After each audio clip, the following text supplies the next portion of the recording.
Hola, buenos días. Bueno, en esta primera sesión vamos a hablar sobre el campo electromagnético, el magnetismo, las leyes de Biot-Savart y las fuerzas de Lorentz. Empezando por el magnetismo, ¿no? El magnetismo es la capacidad que tienen algunos materiales, normalmente suelen ser materiales metálicos, puede ser hierro, puede ser níquel o el cobalto, o incluso muchos más, que tienen la capacidad de atraerse entre sí. Entonces, ¿cuál es la fuente de esta propiedad de los materiales? Pues puede ser una fuente natural o artificial. La natural serían los imanes, que son pues, unos cuerpos, unos objetos capaces de atraer a otros objetos de hierro, y la no natural sería mediante la corriente eléctrica. Y esto se puede ver fácilmente mediante el experimento de Ørsted. Ørsted era un científico danés que fue el primero que vio la relación que había tanto entre electricidad y magnetismo o entre corriente eléctrica y magnetismo. ¿Cómo lo hizo? Pues en la imagen que tenéis ahí a la derecha, lo que hizo fue poner un hilo conductor de electricidad y justo debajo puso una brújula. Entonces, cuando la intensidad que iba por el hilo conductor era nula, la brújula seguía como estaba, como la había dejado. Sin embargo, si hacemos que pase una corriente eléctrica por ese hilo conductor en un sentido, conseguiremos que la brújula gire o se oriente perpendicular a esa corriente. Y si lo que hacemos es eh, que una intensidad circule en sentido contrario del que teníamos, la brújula lo que hará será girar otra vez hasta quedarse orientada de tal forma que la polaridad norte-sur quede totalmente a la inversa. No hemos dicho, pero los imanes tienen dos polos. Uno es el norte y el otro es el sur. Y entonces normalmente la atracción se da entre dos polos opuestos, norte y sur o sur y norte, y em, la separación se da cuando juntamos dos imanes de misma polaridad. Por ejemplo, norte con norte, pues se repelen, perdón, la separación, no, la repulsión se repelen cuando juntamos norte con norte o sur con sur.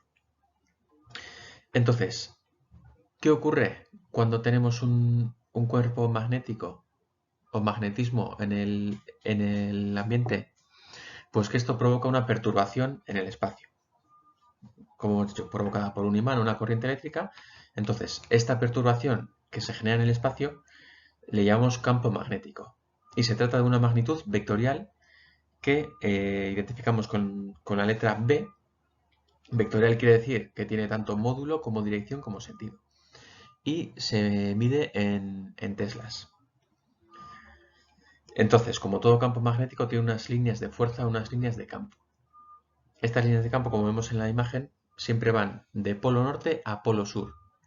Son líneas cerradas y la inducción magnética, que sería el módulo del campo vectorial, siempre es tangente a la línea de campo. Entonces, cuanto mayor es el módulo, pues más líneas de campo tendremos también, que circulan de norte a sur. A continuación tenemos la ley de Biot-Savart. Entonces, tirando un poco del hilo de lo que decía Ørsted, vemos que hay una relación directa entre electricidad y magnetismo. Es decir, vemos que una corriente eléctrica genera un campo magnético a su alrededor.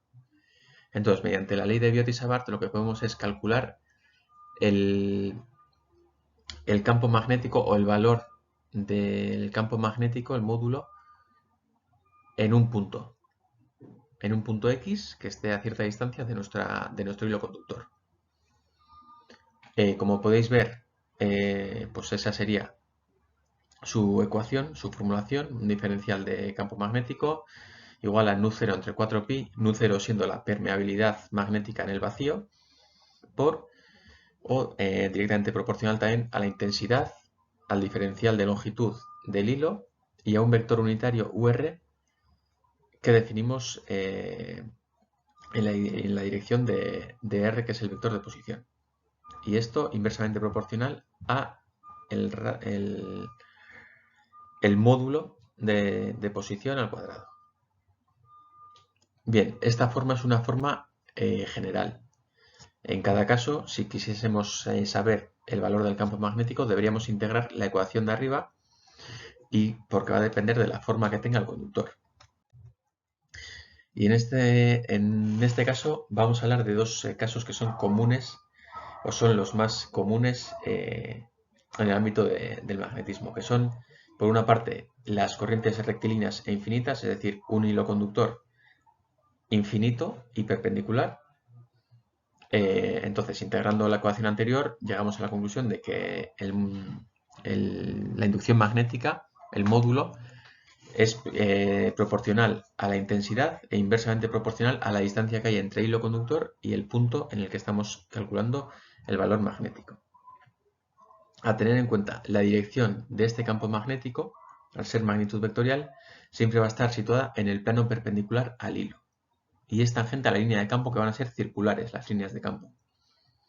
Y el sentido lo podemos sacar con la ley de la mano derecha, es decir, con nuestro dedo pulgar apuntamos en la dirección el sentido de la intensidad, y al cerrar la mano vemos cómo nos está marcando ya pues eso, el sentido del campo magnético. Y para una corriente circular, pues una corriente circular, ¿cuándo vamos a tener? Pues por ejemplo, cuando tenemos una espira o una bobina, ¿no? En cuyo centro va a aparecer un campo magnético. Y este campo magnético va, como vemos en la ecuación, si hemos integrado bien, correctamente, la ley de Biot-Savart, la genérica, vemos que este campo magnético va a ser directamente proporcional a la intensidad e inversamente proporcional al radio de la espira. Su dirección, pues va a ser perpendicular al plano de la espira, como podemos ver en la imagen. Es decir, el plano de la espira pues va a salir hacia afuera o hacia adentro, pero va a ser perpendicular. Y el sentido, pues según, como hemos dicho, la regla de sacacorchos también. Es decir, en este caso podemos coger la intensidad hacia dónde va en un punto hacia abajo.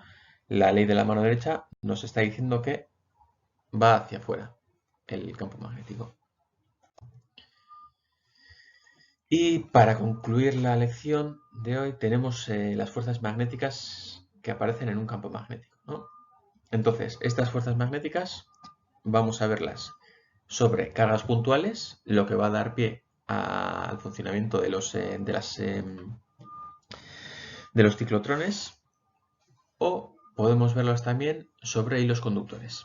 En este caso, sobre una carga puntual que se mueve. Es decir, si tenemos un campo magnético uniforme en el que ponemos una carga eléctrica, dependiendo del movimiento de esa carga, van a aparecer fuerzas magnéticas o no. Es decir, si ponemos una carga eléctrica en reposo con velocidad nula, no va a aparecer ningún tipo de fuerza en esa carga. Sin embargo, si esa carga que ponemos la ponemos o le damos cierto movimiento, va a aparecer una fuerza magnética que va a desviar su dirección. Esta fuerza magnética se le llama fuerza de Lorentz. Como podéis ver ahí en la expresión, va a ser proporcional tanto a la carga como a la velocidad, como al campo magnético, al módulo del campo magnético, la inducción magnética. Y como podemos intuir también de la propia ecuación, vemos que la fuerza va a ser perpendicular a la velocidad y al campo magnético. ¿Por qué? Porque es una multiplicación vectorial. Entonces, multiplicación de dos vectores nos da un tercer vector que va a ser perpendicular a los otros dos. Por lo tanto, si V y B son paralelas, la fuerza va a ser nula.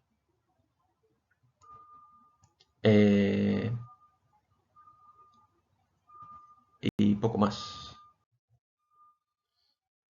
Siguiendo con esto, vemos que, como hemos dicho antes, al ser el módulo de la fuerza proporcional a la carga, a la velocidad y a la inducción magnética por seno de alfa, que es alfa es el ángulo entre B y V, entre V y B, perdón, al ser alfa 0, es decir, V y B paralelas, la fuerza sería nula.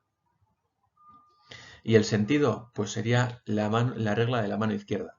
Es decir, con nuestra mano izquierda tendremos que el dedo pulgar nos señalará la fuerza, el dedo índice la dirección o el sentido de la inducción y el dedo medio la velocidad. Entonces, jugando con estos 3 dedos podemos sacar las direcciones y los sentidos de la fuerza de Lorentz. Y luego tenemos también las fuerzas magnéticas sobre un conductor de corriente eléctrica lineal. Y esto es importante porque es la ley de Laplace y es el principio de funcionamiento de los motores eléctricos. Entonces, como he dicho antes, pues un elemento de corriente en un campo magnético sufre una fuerza, ¿no? Una carga, hemos dicho, una carga en movimiento va a sufrir una fuerza, que es la fuerza de Lorentz. Pero claro, en una corriente eléctrica tenemos un montón de cargas eléctricas y por lo tanto tendremos un montón de fuerzas cuya resultante va a ser la ley de Laplace. Es decir, la resultante de fuerzas va a ser proporcional tanto a la intensidad como a la longitud del conductor como a el campo magnético o la inducción magnética. La dirección, como he dicho, al ser multiplicación vectorial va a seguir siendo perpendicular tanto al vector de longitud como al vector de campo magnético o de inducción magnética. Y el sentido, pues lo mismo, la ley de la mano izquierda, pero en este caso F, dedo pulgar, B, dedo índice y dedo medio, en vez de V, va a ser I. Y con esto sacamos también las fuerzas sobre ese hilo. Y con esto finalizamos la primera sesión sobre electromagnetismo, leyes de Biot y Savart y fuerzas magnéticas.